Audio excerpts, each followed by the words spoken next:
isang napakahalagang handog sa atin ng Panginoong Diyos, ang mga lingkod na pastol na naitalaga para sa sambayanan.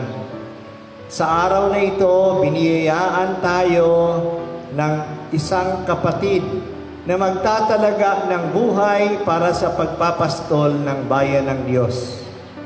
Ngayong tatanggapin niya ang orden ng pagkapari.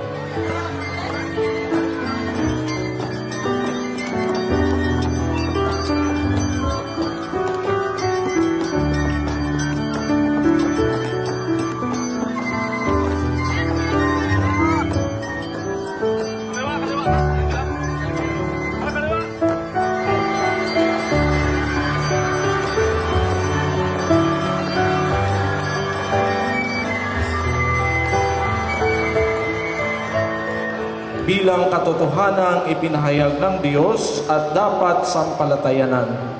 Matatag ko ring tinatanggap ang bawat isa at lahat na itinuturo ng Iglesia Katolika tungkol sa pananampalataya at magandang kaugalian. Sa wakas, ako'y sumasang-ayon ng may kusang loob na pagtalima sa isip at damdamin at sa mga aral na itinuturo ng Santo Papa o kaya ng kapulungan ng mga obispo kung sila ay gumaganap ng tunay na mahisteryo kahit na ipinahahayag ang mga aral na ito sa pamamagitan ng isang kautosang di natitiyak.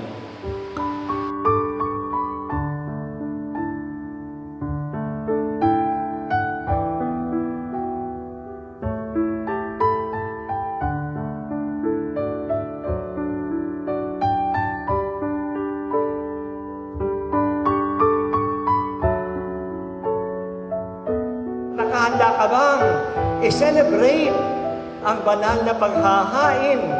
I-celebrate ang mga sakramento upang mapabanal ang bayan ng Diyos.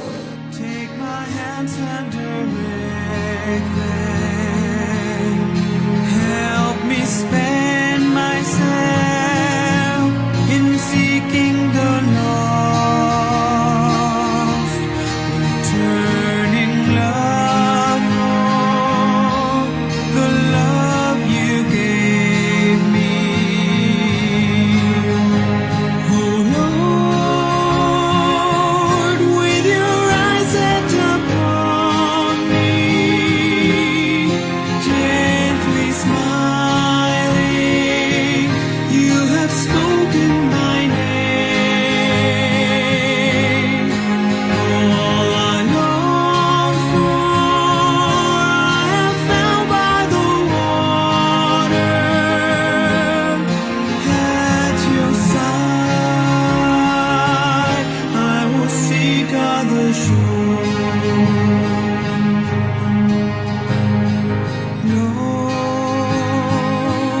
as I drift on the waters. Sumasampalataya ako sa Espiritu Santo, Panginoon at nagbibigay buhay na nanggaling sa Ama at sa Anak, na sinasamba at niluluwalhating kasama ng Ama at ng Anak. My friend and refuge. Oh Lord, with your eyes set upon me, gently smiling, you have spoken my name. All I long for, I have found by the water. At your side, I will seek on the shore.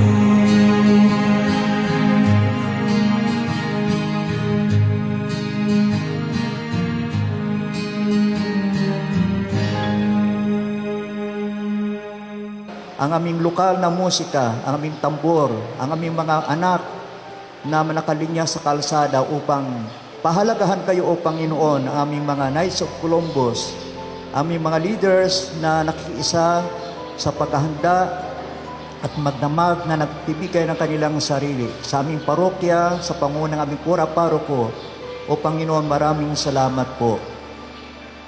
Ito pong lahat ay aming idinudulog sa inyo at ibinibigay sa inyo ang kapurihan. Kayo po na aming Diyos, sa ngalan ng aming Panginoong Jesucristo, kasama ng Espiritu Santo, Diyos magpasa walang hanggan. Luwalhati sa Ama at sa Anak at sa Espiritu Santo. Sa ngalan ng Ama at ng Anak ng Espiritu Santo.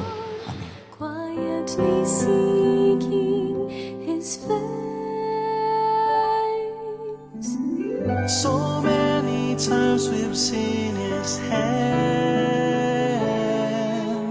guiding each step of the way. Kaya patuloy po ninyo siyang suportahan sa inyong mga panalangin. Na mayroon na tayo ngayong bagong pare. Salamat sa Diyos! Ang suporta natin sa Kanya upang siya ay maging banal na pare. We will serve Him for the rest of our days. We will serve Him with the highest of praise. We'll be His witness no matter the cost. We'll be His beacon, His light to the lost. We will serve the Lord our God for the rest of our days.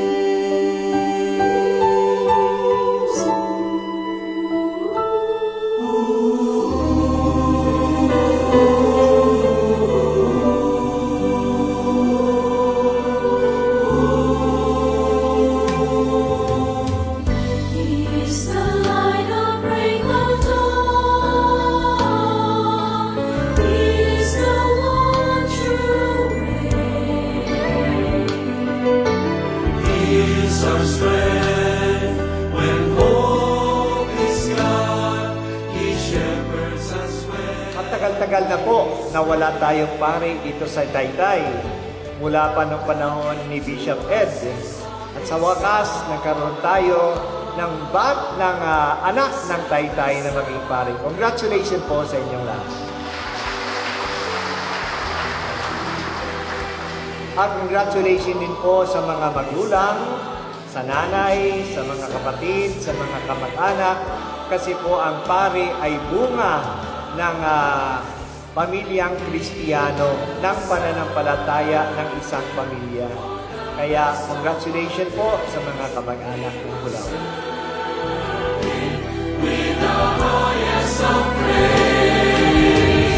We'll be His witness no matter the cost. We'll be His beacon, His light to the lost. We will serve the Lord our God for the rest of our days.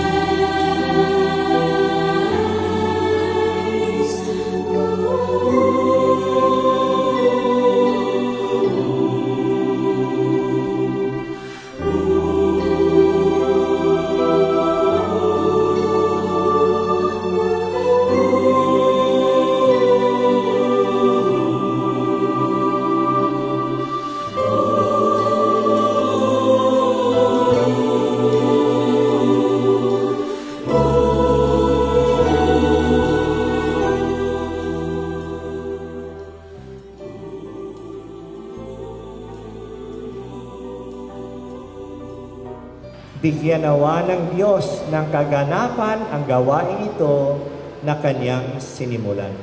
Amen.